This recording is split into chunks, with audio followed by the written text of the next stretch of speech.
L'heure de la résurrection. L'heure de la résurrection.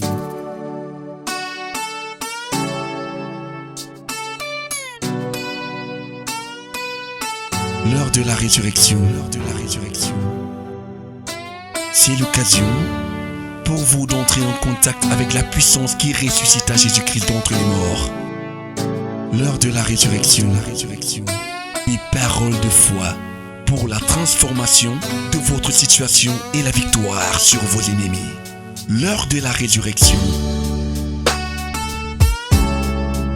Pour vous servir, le révérend pasteur Asimba Roger de la congrégation baptiste camerounaise Paroisse Rema Center. L'heure de la résurrection. L'heure de la résurrection. L'heure de la résurrection.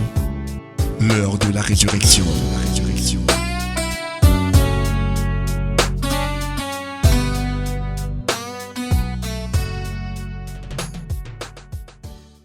Nous voulons ouvrir nos Bibles dans l'évangile selon Saint Luc au chapitre 22. Nous lisons le verset 52 et le verset 53.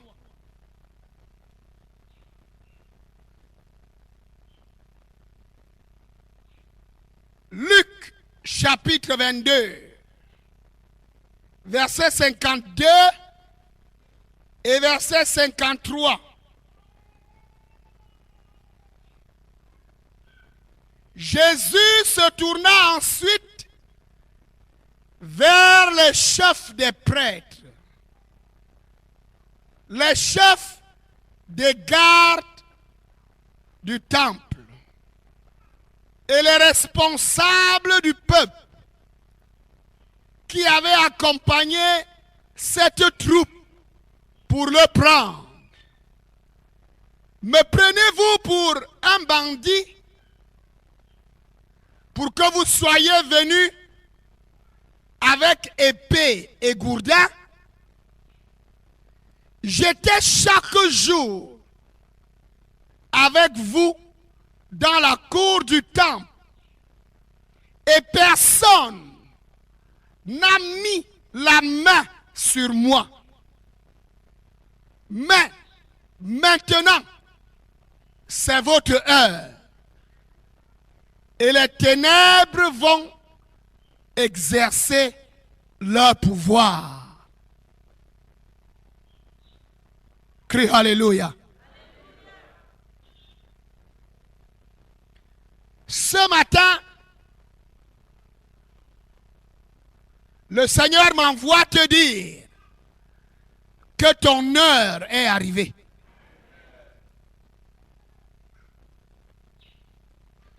Dans l'évangile de Luc au chapitre 22, Jésus annonce qu'il est en train d'entrer dans une heure particulière de sa vie. L'heure pour laquelle il est venu sur la terre. S'il a quitté le ciel, s'il a quitté ses richesses dans le ciel, s'il a quitté sa gloire dans le ciel, s'il a accepté de venir vivre parmi les hommes, c'est parce qu'il fallait qu'il entre dans cette heure particulière de sa vie. Alléluia.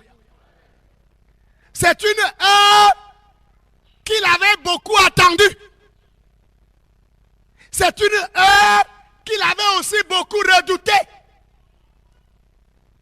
Parce que la Bible nous rapporte que quelques instants auparavant, lorsque cette heure approchait, Jésus, dans le jardin de Gethsémane, était en train de prier et il demandait à Dieu, oh Dieu, s'il est possible que cette coupe s'éloigne de moi. C'est une heure pour laquelle il est venu. C'est une heure qu'il attendait. Mais c'est une heure aussi qu'il redoutait. Parce qu'il allait expérimenter dans cette heure-là ce qu'il n'avait jamais expérimenté. Depuis qu'il vit dans le ciel, et même depuis 33 ans qu'il vivait sur la terre. Ce qu'il allait expérimenter dans cette ère-là lui faisait peur. C'est pour cela que dans sa prière, il demande à Dieu s'il est possible que tu éloignes ça. S'il est possible que tu enlèves cette coupe. S'il est possible que tu trouves une solution pour que je ne boive pas de cette coupe. Seigneur, fais quelque chose. Seigneur, fais quelque chose. La Bible dit qu'il priait et il y avait une telle oppression sur lui que dans ce jardin-là, la sueur qui coulait de lui était devenue comme des grumeaux de sang qui tombaient à terre. Parce que la pression était grande. Jésus est venu pour qu'il puisse entrer dans cette ère-là. Alléluia. Mais il est important de comprendre pourquoi est-ce que Jésus est entré dans cette ère-là. Comment est-ce qu'il est entré dans cette ère-là? Depuis sa naissance jusqu'à cette heure particulière-là, personne n'a pu mettre la main sur lui. Tu n'as pas entendu ce que j'ai dit. C'est lui-même qui le dit. La Bible dit qu'il parle aux chefs des prêtres, les chefs des gardes du temple et les responsables du peuple qui étaient venus avec la troupe et Judas Iscariote pour l'arrêter dans le jardin de Gethsémane. La Bible dit que Jésus s'adresse à ses chefs et il leur dit une vérité. Oh, dis amen à haute voix. Parce qu'il est important que nous comprenions. Et il était important que le royaume de Satan comprenne. Il dit, pendant tout le temps, j'ai été au milieu de vous. J'étais chaque jour avec vous à la cour du temple. J'ai prêché l'évangile. J'ai guéri les malades. J'ai chassé les démons. J'ai ressuscité les morts au milieu de vous. Et vous n'avez pas pu mettre votre main sur moi. Vous n'avez rien trouvé qui me rende coupable. Vous n'avez rien trouvé qui me culpabilise. Les chefs du peuple, la Bible dit que les pharisiens, la Bible dit que toutes ces personnes avaient cherché d'une manière minutieuse une faute pour accuser le Seigneur. Alléluia. Ils avaient cherché pendant tout le temps que Jésus avait rendu ministère. Depuis le Jourdain, ils étaient venus de partout. Ils avaient examiné Jésus chaque jour. Il y avait des délégations qui étaient envoyées pour écouter tout ce que Jésus disait. Pour examiner tout ce que Jésus faisait.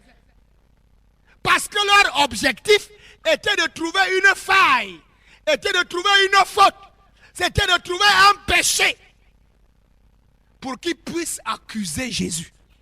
Alléluia. Mais ils n'ont pas trouvé. Il est important que nous sachions que lorsque Jésus entre dans cette ère-là, on a retourné sa vie.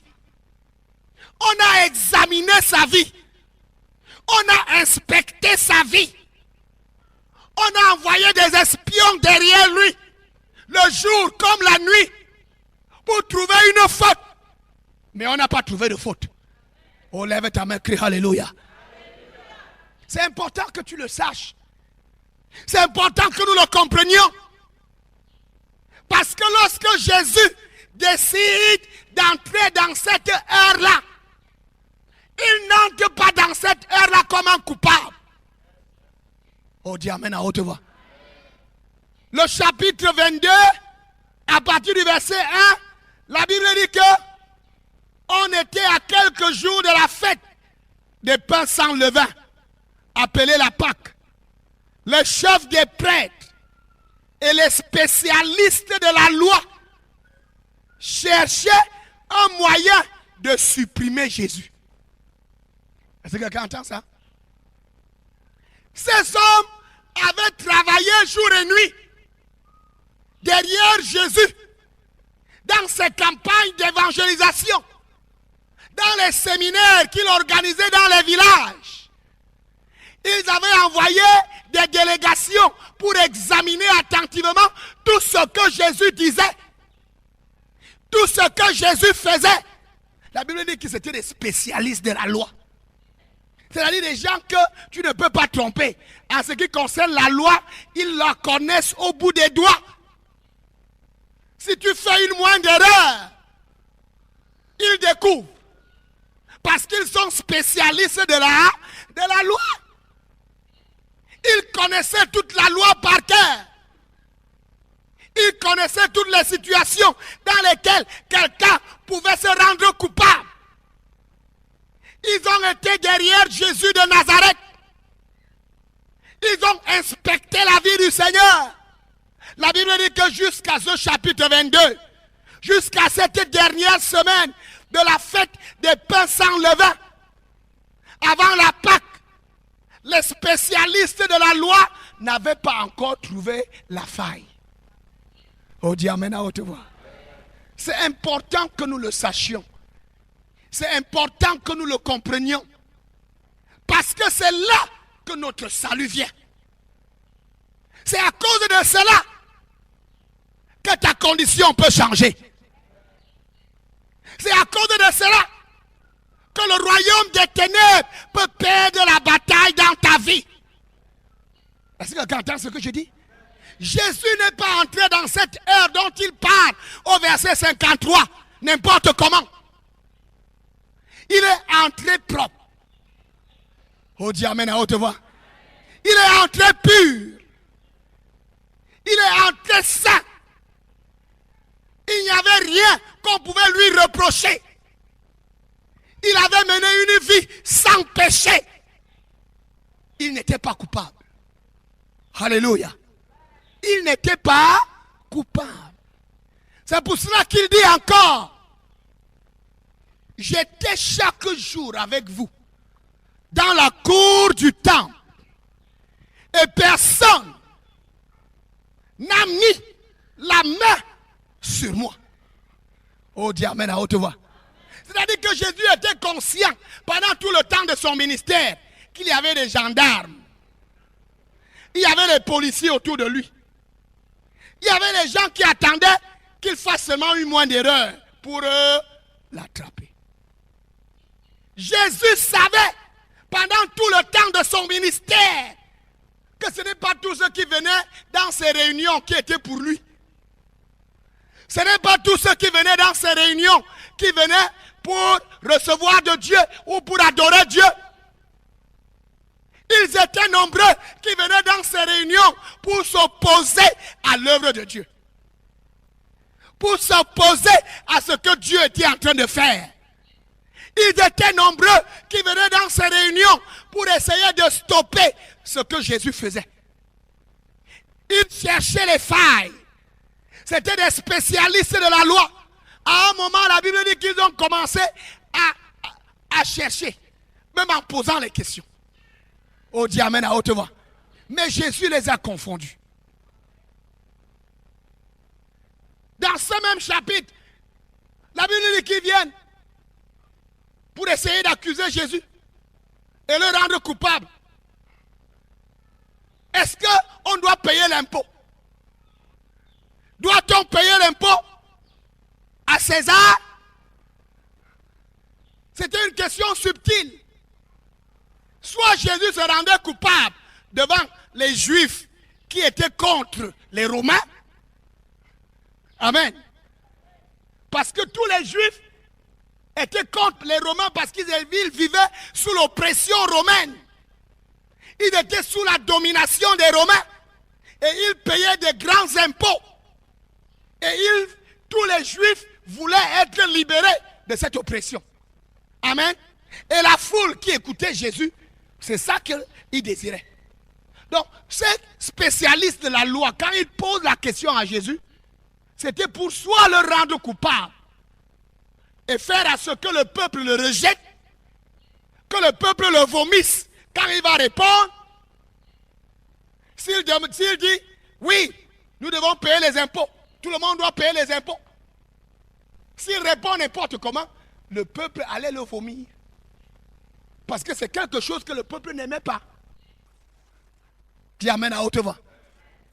Si alors Jésus disait, non, il ne faut pas payer les impôts, c'est les soldats romains. C'est eux-mêmes les spécialistes de la loi, les chefs du peuple. C'est eux-mêmes qui allaient maintenant aller accuser Jésus devant les soldats. Et leur dire que voici un gars qui organise la rébellion. Amen. Ces gens cherchaient des fautes à tout prix.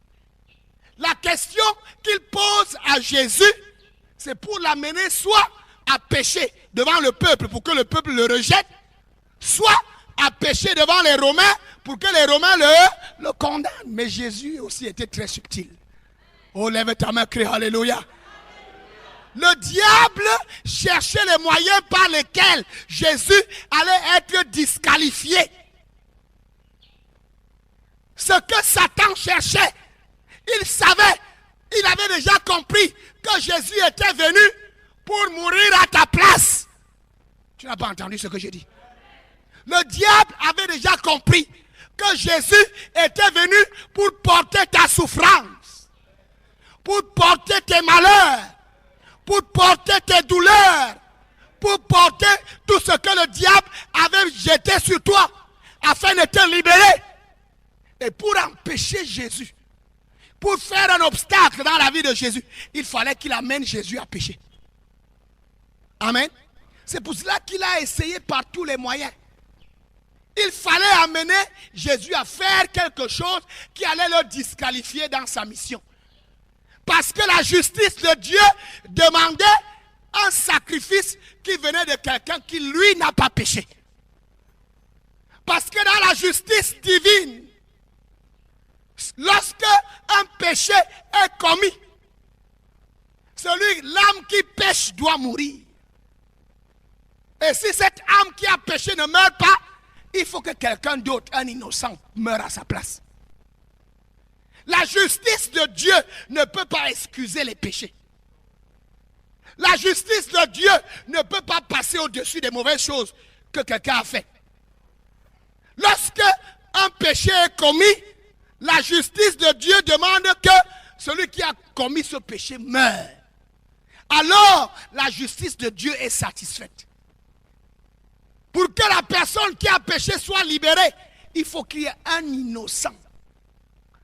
Quelqu'un qui, lui, n'est pas coupable. Qui accepte de prendre la place du coupable. Alors, ce n'est que dans ce cas-là que le coupable peut être libéré. Et lorsque Jésus vient sur la terre, Jésus vient exactement pour nous substituer.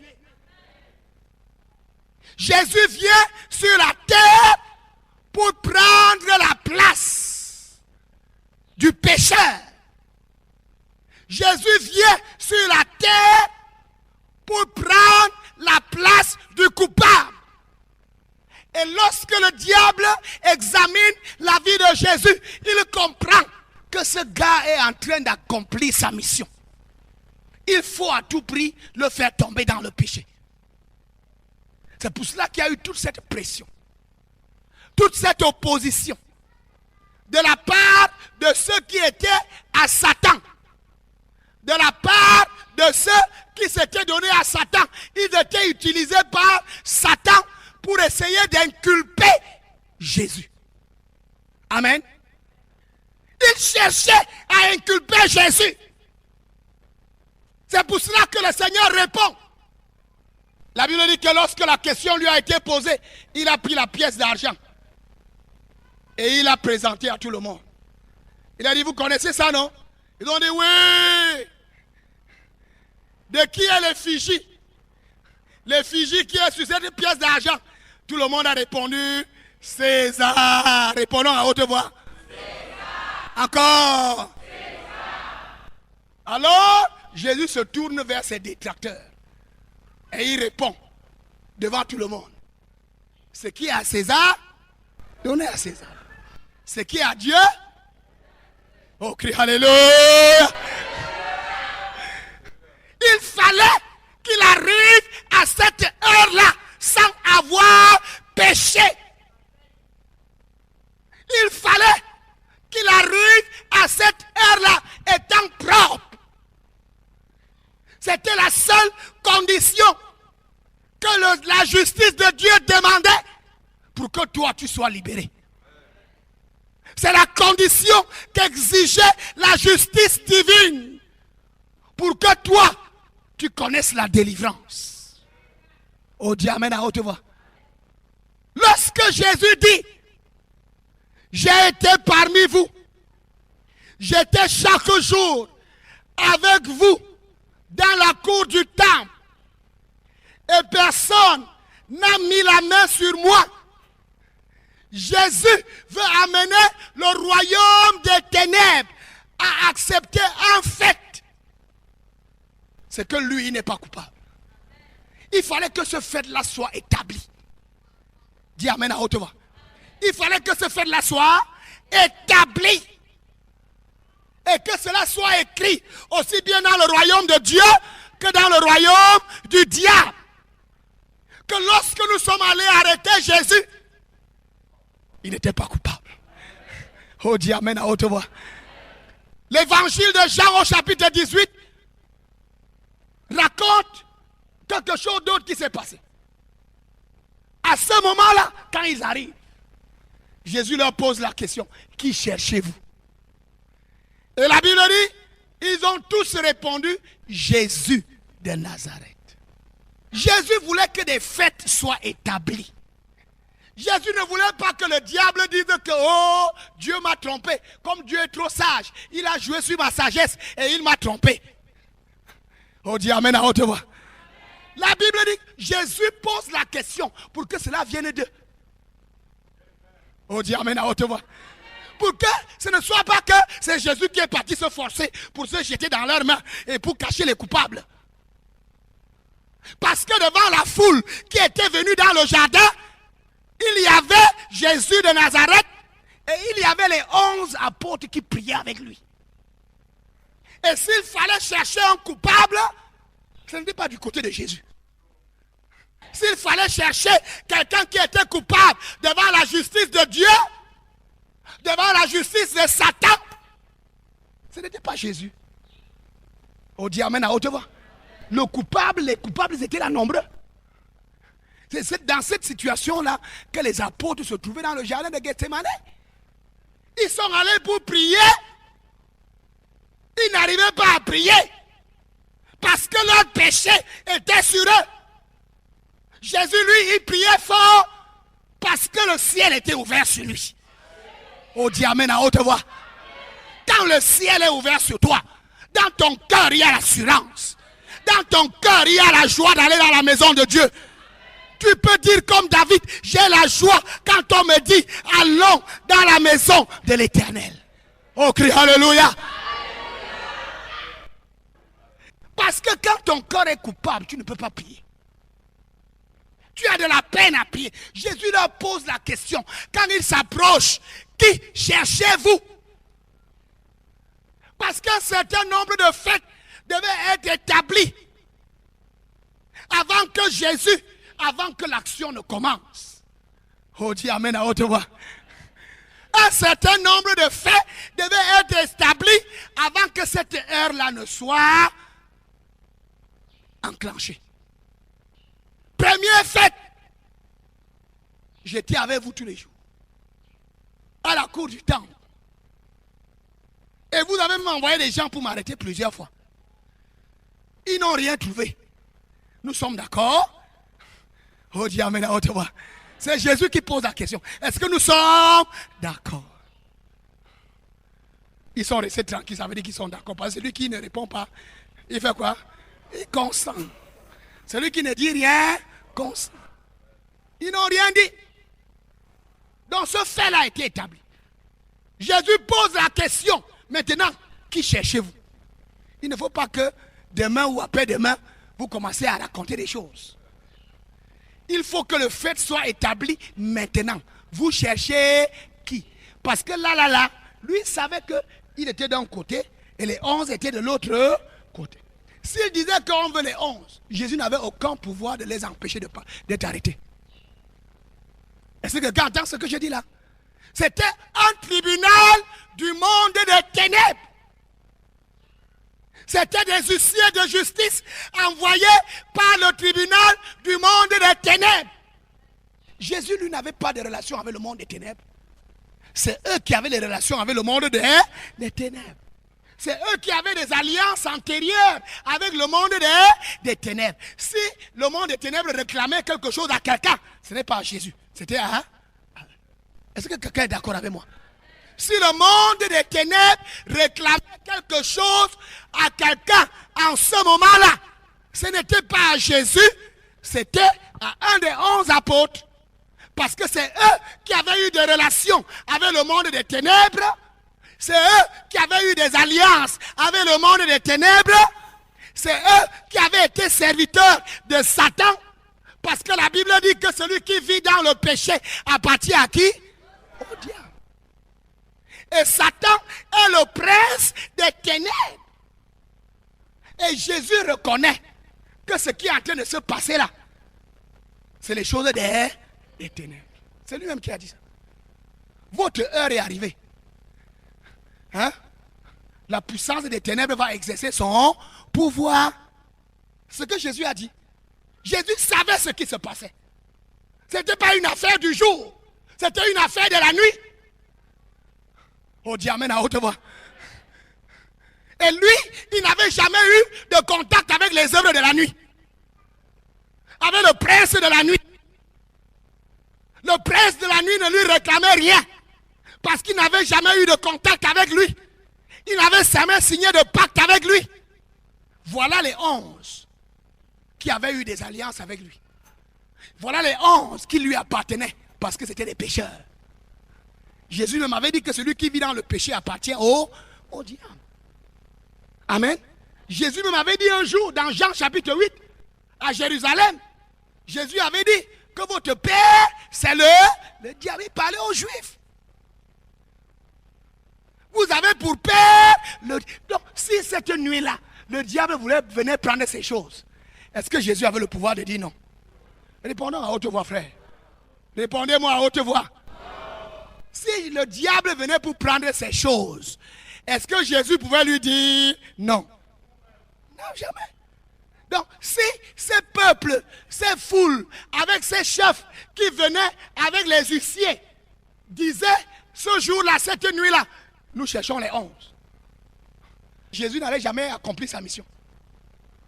Parce que sa mission était de mourir. Est-ce que quelqu'un entend ce que je dis? Jésus allait vivre et sa mission n'allait jamais être accomplie. Parce qu'il n'est pas mort. Si le diable, en un moment, pensait que non, n'arrêtez pas Jésus, arrêtez plutôt les apôtres, parce qu'ils m'appartiennent. Jésus même a dit qu'ils m'appartiennent. Je les reprends. Est-ce que quelqu'un entend ce que je dis là? En réalité, c'était ça le plan de Satan. Quand cette cohorte, ces soldats, avec les huissiers, avec cette foule venaient, en réalité, ils venaient pour attraper les 11 apôtres. Le diable venait pour prendre ces choses. Et Jésus a compris. Et Jésus a prié. Est-ce que quelqu'un entend ce que je dis? Dans Luc chapitre 22, le verset 31. Lisons ça. Ce que je dis là n'est pas un mensonge. Luc chapitre 22, verset 31. Qu'est-ce que Jésus dit? Jésus dit, Simon, Simon, fais attention. Satan vous a réclamé pour vous passer tous au crible. Comme on secoue le blé pour le séparer de la balle. Mais moi, j'ai prié pour toi. Pour que la foi ne vienne pas à te manquer. Oh, dis amen à haute voix. Qu'est-ce que je suis en train de dire dans ce verset? En réalité, dans le quartier général de Satan, le plan qui avait été fait, c'est qu'on va paralyser la mission de Jésus en reprenant les 12. Lui-même a dit qu'ils nous appartiennent. Allons les prendre pour les condamner et pour les tuer. Ça, c'était le plan original. Et c'est pour ça que Jésus priait dans le jardin de Gethsemane. Tu n'as pas entendu ce que j'ai dit? La prière de Jésus avant et dans le jardin, c'était pour confondre Satan et son armée. Quand ils sont arrivés sur le lieu de l'arrestation, au lieu d'arrêter les vraies personnes qu'on devait arrêter, on arrête la mauvaise personne. Tu n'as pas entendu ça? On arrête la mauvaise personne. Parce que la prière, Jésus dit très bien, Satan vous a réclamé. Ça veut dire que quoi? Ça veut dire que Satan a dit que ces gens-là même que Jésus entraîne partout là, ce sont mes gens.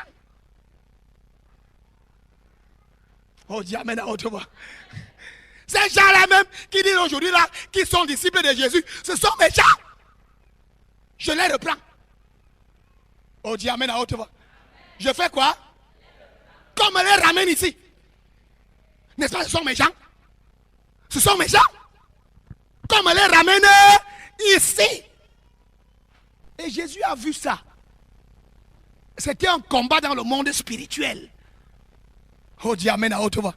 Il y a les gens qui disent que je ne crois pas à la sorcellerie. Je ne crois pas. Si Jésus dit que Satan parle pour réclamer les gens, toi tu es qui pour dire que la sorcellerie n'existe pas? Tu es qui pour dire que les choses des ténèbres n'existent pas? Tu es qui pour dire que les choses du noir, c'est des choses réelles? Jésus dit à Simon, Satan vous a réclamé. Satan, devant Dieu, a dit contre moi que je suis en train de prendre ces gens. Et qu'il réclame qu'on lui amène ces gens-là ici. Et Dieu et Jésus, personne ne pouvait s'opposer. Il fallait seulement prier que la confusion entre dans sa tête. Oh, dis amen à haute voix. Je dis amen à haute voix, ma soeur. Il fallait seulement prier. Jésus n'a pas dit que je lui ai dit que tu mens. Même Dieu n'a pas pu lui dire que tu mens. Parce que ce que le diable réclamait était vrai. C'est les apôtres. C'est toi et moi qui lui appartenions. Et il n'était pas question qu'il nous laisse entre les mains de Jésus. Il fallait nous récupérer pour qu'on continue à le suivre, à le servir et à subir ses oppressions. Le diable n'était pas prêt à perdre ses esclaves. Est-ce que quelqu'un entend ce que je dis là? Comme Pharaon, le diable n'était pas prêt à laisser partir ses esclaves. Mais il a fallu que Jésus prie pour que la confusion entre dans la tête de Satan. Et quand Jésus a prié, Dieu a exaucé sa prière. Oh, dis amen à haute voix. Parce que Dieu est souverain. Oh, dis amen à haute voix. Dieu est comment? Il est souverain. Jésus a demandé la confusion dans le camp de Satan. Et la confusion est entrée dans le camp de Satan. Oh, dis amen à haute voix. Et maintenant, on ne savait plus, on va arrêter qui? Hein? On va arrêter qui? C'est les apôtres? C'est les disciples là qu'on va arrêter? Ou bien c'est Jésus? Les gens commencent à dire qu'on va arrêter qui? C'est Jésus qu'on doit arrêter. C'est Jésus même qu'on doit arrêter. Si on va arrêter le mouvement là, c'est Jésus même qu'on doit... Oh, dis amen à haute voix. C'est là où ils sont tombés dans le piège. C'est là où ils ont perdu la bataille. C'est là où ils ont perdu. Oh, dis amen à haute voix. Mais il fallait qu'avant que Jésus se livre, parce qu'il est important que tu comprennes qu'on n'a pas arrêté Jésus. Jésus s'est livré. Ça, c'est les leçons que nous devons comprendre en cette période. On n'a pas arrêté Jésus. Il s'est livré. Personne n'avait le pouvoir de l'arrêter. Sur aucune base, on ne pouvait se tenir pour l'arrêter. Ils avaient cherché pendant toute la journée, chaque jour, sans trouver de faute. Amen. Et personne n'avait le pouvoir de l'arrêter. Parce que quand il dit seulement que me voici, La Bible dit que la foule de personnes qui venaient à reculer et a fait comment? Est tombée. Oh, dis amen à haute voix. Je lui dis amen à haute voix. La foule de personnes qui venaient avec les gourdins, les épées. Amen. Jésus n'avait rien. Jésus a seulement dit, me voici. La Bible dit dans Jean chapitre 18 que la foule de personnes a reculé et cette foule de personnes est tombée. Parce que personne n'avait le pouvoir de l'arrêter. Personne n'avait de base légale pour l'arrêter. Dis amen à haute voix. Lisez dans Jean chapitre 18. Jésus pose la question une deuxième fois pendant qu'ils étaient à terre. Je vous ai demandé que vous cherchiez. Les chefs du peuple étaient là. Les chefs du temple étaient là. Les chefs religieux étaient là. Les huissiers qu'on avait envoyés avec les mandats d'arrêt étaient là. Tous couchés. Jésus leur pose encore la question. Vous cherchez qui? Et ils ont répondu. Jésus de Nazareth. Oh, dis amen à haute voix. Et c'est là où tout s'est décidé. C'est un contrat qui a été signé entre le royaume de Dieu et le royaume du diable. Et il fallait que les termes du contrat soient clairs. On ne signe pas un contrat en l'air. Les termes du contrat doivent être clairs. Premier fait. Je ne suis pas coupable. Vous avez cherché. Vous-même, vous savez que dans vos recherches, vous n'avez rien trouvé. Deuxième constat. Vous-même, vous avez décidé de plein gré. Ce n'est pas que je vous ai envoûté. Oh, dis amen à haute voix. Vous-même, vous avez déclaré que c'est Jésus de Nazareth que vous. C'était ça le contrat. Alors Jésus aussi écrit. Maintenant, ce que moi je demande, c'est que si c'est moi que vous cherchez, ceux-ci, laissez-les. Si c'est moi que vous cherchez, ceux-ci. Oh, crie alléluia. Si c'est moi que vous cherchez, alors vous êtes d'accord avec moi que ceux-ci sont acquittés. Ça, c'est le langage qu'on parle à la justice. Les coupables sont acquittés. Si c'est moi que vous voulez arrêter, ça veut dire que ceux-ci sont libérés. Et tout ce qui était couché à terre, qui représentait le royaume des ténèbres, parce que Jésus a bien dit que c'est l'heure des ténèbres. Dis amen à haute voix. Lui, il représentait le royaume de Dieu, le royaume de la lumière. Et il représentait le royaume du diable, le royaume des ténèbres. Et tous étaient d'accord, ils ont dit que d'accord. C'est toi qu'on veut. Eux, ils peuvent partir. Jésus a paraphé l'accord. Satan, le prince des ténèbres, a fait quoi? Il a paraphé aussi. Ça, c'est l'accord qui a été signé avant que Jésus n'entre dans cette heure effroyable. C'est l'accord qui a été signé avant que Jésus entre dans cette heure de souffrance. Dans cette heure qui allait l'entraîner à la mort. Voilà le contrat qui avait été signé. C'est pour cela que ce matin, moi je t'annonce que comme Jésus est entré dans cette heure-là, ton heure est arrivée. Tu n'as pas entendu ce que j'ai dit.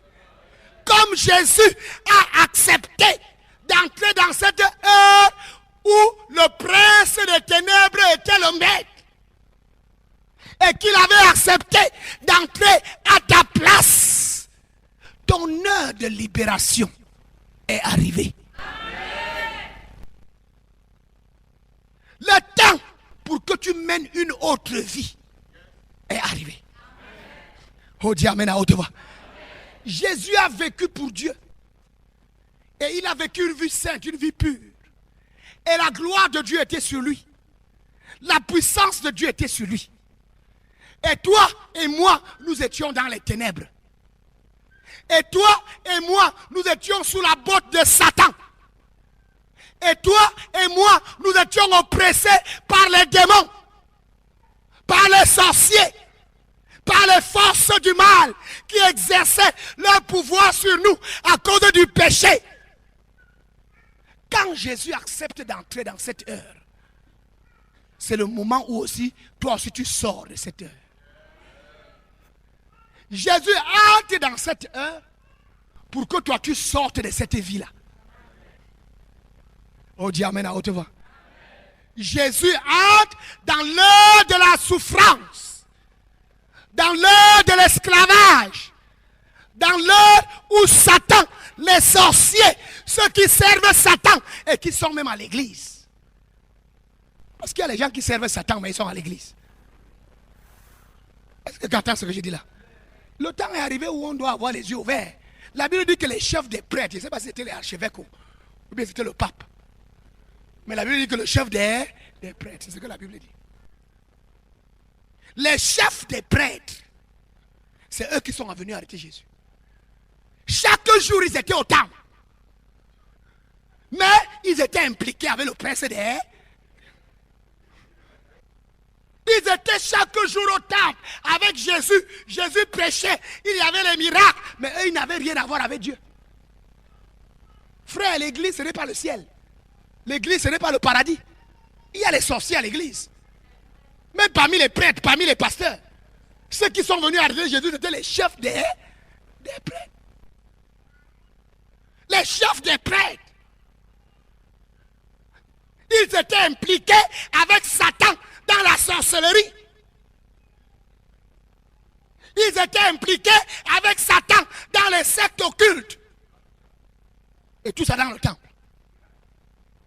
Ce que tout le monde connaît dans la ville avec les longues robes, comme étant les hommes de Dieu. C'est eux qui étaient impliqués dans cette affaire ténébreuse avec Satan pour arrêter le Fils de Dieu. Ils étaient impliqués. Et moi, j'aimerais te dire que toi qui fais la sorcellerie à l'église, Dieu t'appelle pour que tu sois sauvé. Si le Seigneur te laisse à l'église, ce n'est pas parce qu'il ne te voit pas. Détrompe-toi. Il te voit. Mais c'est parce que la Bible dit qu'il est patient, il veut que tu te répandes. Il connaît tout ce que tu fais. Il connaît tout ce dans quoi tu es impliqué. Il connaît le sang que tu bois. Il connaît les sacrifices humains que tu fais. Il connaît toutes les œuvres de sorcellerie que tu fais. S'il t'a attiré dans sa maison, c'est parce qu'il veut te sauver. Ce n'est pas parce qu'il ne connaît pas. Est-ce que tu entends ce que je dis là? Ce n'est pas parce que Jésus connaissait. Souvent parce qu'on n'a pas le temps de ces gens, ils croient qu'ils sont très forts. Qu'ils sont cachés. On n'est pas là pour ça. On est là pour les gens qui ont besoin de Dieu. Oh, dis amen à haute voix. On n'est pas là pour les gens qui ne cherchent pas Dieu. On est là pour les gens qui ont besoin de... Non, mais des fois, Jésus ouvre nos yeux, on connaît, on voit toutes ces choses. Mais on bat ça comme lui, il barrait.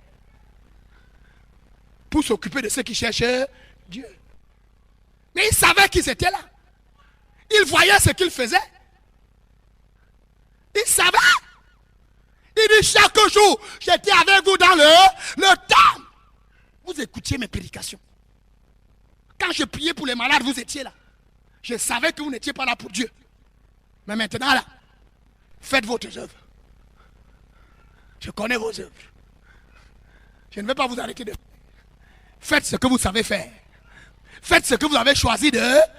Parce que cette affaire de Dieu, ce n'est pas la force. C'est chacun qui dit à Dieu que je veux te suivre. Le Seigneur dit, j'ai placé devant toi deux chemins. Le chemin de la vie et le chemin de la mort. Il dit, choisis la vie.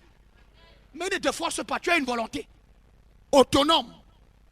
Oh, dis amen à haute voix. Tu as une volonté autonome. Et eux, malgré la parole de Dieu, malgré les miracles, malgré la puissance de Dieu, ils étaient baricolés avec le diable. Est-ce que tu entends ce que je dis là? Ils ont vu les miracles. Beaucoup d'entre eux ont même expérimenté des miracles. Mais ils ont dit qu'à Jésus que nous on est avec le diable. Tout ça dans le temple. Tout ça dans l'église. Mon cher ami, le Seigneur t'appelle à la repentance. Parce qu'il y a un temps où Dieu exerce la patience. Il y a aussi un temps où il décide d'exposer les choses. Oh Dieu, amen à haute voix. Il y a un temps où il fait semblant de ne pas voir. Il y a un temps où il expose les choses. Oh Dieu, amen à haute voix. Le Seigneur nous appelle à la repentance. Jésus a dit, repentez-vous. Le royaume de Dieu est proche. Si vous voulez entrer dans ce royaume, si vous voulez expérimenter sa puissance, repentez-vous. Repentez-vous. Jésus a établi le fait que lui n'était pas coupable. Et eux-mêmes, ils ont dit que c'est Jésus qu'ils veulent. Et Jésus, lui, tout ce qu'il a demandé dans ce contrat, c'est que si c'est moi que vous voulez, ceci, laissez-les aller. Oh Dieu, amen à haute voix. C'est pour cela que je t'annonce que ce matin, le temps de ta libération est arrivé. C'est pour cela que je t'annonce que ce matin, cette maladie sort de ta maison. C'est pour cela que je t'annonce que ce matin, la main de Satan sur toi s'élève. Tu n'as pas entendu ce que je dis. Pourquoi? Parce que la vérité, c'est qu'il n'a plus le droit de mettre sa main sur toi. Il avait accepté de mettre ses deux mains sur Jésus. Est-ce qu'on mange deux fois? Jésus avait accepté de manger dans leur sorcellerie pour que toi, personne ne te mange plus. Tu n'as pas entendu ça? Le monde des ténèbres, le royaume de la sorcellerie, le monde occulte s'est rassemblé et ils ont jugé et ils ont condamné. Et Jésus a accepté. Mais Jésus a accepté ça pour que toi, le plan des sorciers dans ta vie échoue. Jésus a accepté cela pour que ce qui t'a arrêté jusqu'aujourd'hui, que cette chose te lâche. Si tu as entendu ça, dis amen à haute voix. Jésus s'est livré pour que toi, tu sois délivré. Oh, dis amen à haute voix. Jésus a donné ses mains pour qu'on arrête, pour que tes mains soient détachées. Et je te dis que ce matin, tes mains se détachent. Je dis que ce matin, tout ce que Satan a attaché chez toi, ça se détache. Si c'est ton enfant qu'on a attaché, il se détache. Si c'est ta famille qui a été attachée, elle se détache. Quel que soit ce qu'ils ont pris, parce qu'ils avaient accepté de prendre Jésus. Toi, tu sors. Toi, tu sors. Toi, toi, à haute voix, frère. Dis ça avec assurance. C'est très important. Parce que Jésus est entré. Il est entré pour que toi tu sortes. Oh, crie Alléluia. Il est entré dans cette heure noire. Une heure de souffrance. Une heure de maladie. Une heure d'oppression. Une heure d'échec. Une heure où Satan l'a malaxé comme il voulait. Pour que toi tu sortes du tamis de Satan. Tu n'as pas entendu ça? Pour que toi tu sortes du tamis de Satan. Toi que Satan a malaxé. Les sorciers ont malaxé. Les méchants ont malaxé. Les mauvais esprits ont malaxé. Jésus a accepté d'entrer dans ta condition. Pour que toi tu sors. C'est toi qui dois décider si tu veux, tu restes.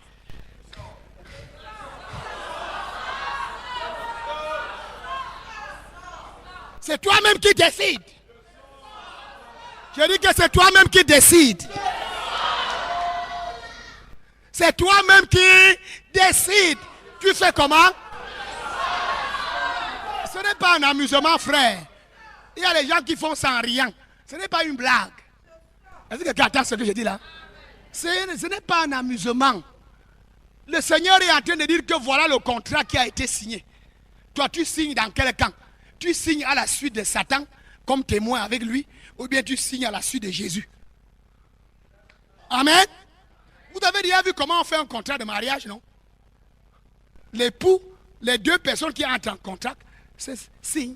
Et les témoins aussi. Maintenant, toi, tu vas signer. Soit tu es témoin de Satan, tu dis que je reste avec le diable. Ou tu es témoin de Jésus pour dire que je sors. Oh Dieu, amen à auto. C'est là. C'est toi-même qui décides. En entendant les paroles de l'évangile, c'est toi-même qui décides. C'est ça la bonne nouvelle. Et c'est là que la foi doit agir. Ce n'est pas une question d'aller à l'église. C'est une décision. Parce que tu comprends l'enjeu. Parce que tu comprends ce qui a été fait.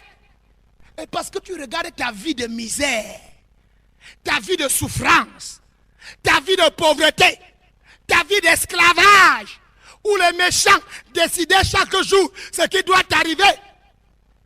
Maintenant, Dieu te donne l'occasion que si tu sors, c'est lui qui va maintenant décider. Désormais, parce que pendant tout le temps que Jésus était à la cour du temple, où ils n'ont pas pu l'arrêter. Vous savez pourquoi ils n'ont pas pu l'arrêter?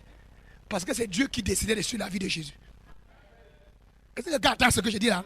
La vie de Jésus était sous l'autorité de Dieu. La vie de Jésus était sous le contrôle de Dieu. Personne ne pouvait le toucher. Ils ont cherché, ils n'ont pas pu. Ils ont tendu les pieds et ça n'a pas marché. Pourquoi? Parce que Jésus était couvert par Dieu. Mais en cette soirée-là, Jésus décide de sortir du parapluie de Dieu. Est-ce que quelqu'un entend ce que je dis là? Jésus décide de faire quoi? De sortir du parapluie de Dieu pour entrer dans l'heure des ténèbres. Pour que toi, tu sortes de ton ancienne vie et que tu gagnes sa vie sous le parapluie. C'est ça l'évangile. C'est ça l'évangile de Jésus. Il est sorti de la protection de Dieu. Là où personne n'a pu le toucher pendant 33 ans. Il dit ça et le diable accepte. Que pendant tout le temps là, est-ce que vous avez pu m'arrêter? Le diable dit que, n'est-ce pas, vous n'avez pas pu mettre la main sur moi? Le diable secoue bien la tête avec tout ce qui était avec lui. Que c'est vrai. Alors, moi je sors du parapluie de Dieu pour entrer dans votre heure. Ceux-ci, ils entrent sous le parapluie. Oh, dis amen à haute voix. Amen. Dis amen à haute voix. C'est une nouvelle vie qui commence avec toi. Amen. Tu sors de là où tu étais attaché. Tu sors de là où tu étais en captivité. Tu sors de là où tu étais en esclavage. Tu sors de la maladie qui te tenait. Tu sors de la pauvreté qui t'enlaçait. Pour entrer sous le parapluie du Dieu vivant. Lève ta main, crie Alléluia. C'est ça l'évangile. Est-ce que tu veux sortir? Si tu veux sortir, dis à haute voix, je sors. J'ai dit que si tu veux sortir, ouvre ta bouche, déclare. À haute voix, je sors. Ce matin, je sors. À haute voix, ce matin, je sors. J'accepte Jésus-Christ, le Fils de Dieu, pour qu'il règne dans ma vie. J'abandonne le péché. J'abandonne la sorcellerie. J'abandonne la magie. J'abandonne les fétiches. J'accepte Jésus de Nazareth. Ce matin, Satan, je me sépare de toi. Satan, je sors de ton emprise. Je vais signer comme témoin de Jésus. J'entre dans son royaume. Je sors. Mets-toi debout, non. Ce n'est pas une affaire qu'on fait tant assis. Tu n'es pas autorisé à entrer là où je pars. Tu restes en arrière. C'est un nouveau départ. Avec Jésus de Nazareth. C'est une vie nouvelle. Avec le Fils de Dieu. Seigneur, ouvre mes yeux. Arrache-moi des mains de Satan. Je dis non à Satan. Lève tes deux mains, lève tes deux mains. Tu fermes les yeux, tout le monde. Tous les esprits qui étaient derrière toi. Ce matin, ils t'ont perdu. La puissance qui a sorti Jésus de la tombe, c'est cette puissance que je libère dans ta vie. Au nom de Jésus-Christ. C'est elle que je libère dans ta vie de la tête aux pieds. C'est elle que je libère dans ta maison. Cette puissance agit pour toi. Cette puissance agit pour toi. Et ce matin, c'est un jour nouveau qui se lève sur toi. Au nom de Jésus-Christ.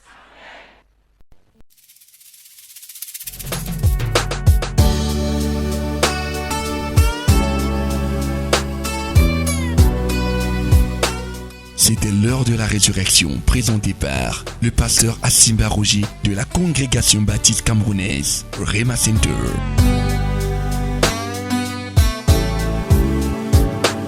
Rema Center et Bolova, situé au quartier Meucalat, derrière la délégation régionale de l'élevage du Sud.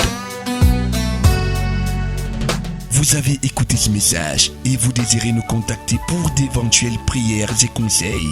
N'hésitez pas à contacter nous à ces numéros 674 32 63 81 671 07 14 68. L'heure de la résurrection.